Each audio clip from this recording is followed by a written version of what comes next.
Bugün sizə xüsusi maraqlı bir mövzu, çox arıq mı olmalı, yoxsa çox kök mü olmalı mövzusunda danışacağam. Xüsusilə qadın hormonal balansına arıq və kök olmağın yan təsirlərindən danışacağam. Çox arıq olmaq, yəni bədən çəki indeksinin az olması bir çox hallarda estrogen defisitinə və bunun səbəbində müxtəlif aybaşı pozğunluğu, menstrual pozğunluqlar və yaxud da ki, sümüklərdə osteoporozun inkişafına, yəni sümük yeyilməsinin artmasına səbəb olur. Bilirik ki, estrogenin çox böyük əhəmiyyəti var sümük toxumasının strukturunun formalaşmasında. Digər tərəfdən artıq çəki, yəni bizim kimi, mənim kimi artıq çəkili qadınlarımız üçünsə, əslində artıq çəki daha təhlükəlidir.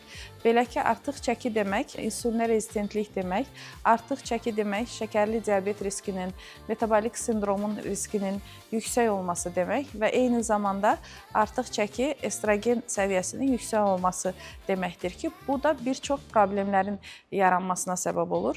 İlk öncə qadınlarda polikistik over sindromu, insulinə rezistentliyin artmasından şəkərli diabet, xüsusilə hamiləlikdə gestasyon diabetin riskinin, doğum risklərinin artması, ümumiyyətcə tromboz riskinin qadınlarda, artıq çəkili qadınlarda daha yüksək olması əsas göstəricidir və onkoloji cəhətdən yanaşsaq, estrogen səviyyəsinin yüksəlməsi daim endometriyanın estrogen təsirinə məruz qalması, eyni zamanda artıq çəki insulinə rezistentlik də verdiyinə görə bir çox faktorlar birləşərək endometrial qalınlaşma və endometrial xərçəng riskinin artmasına səbəb olur.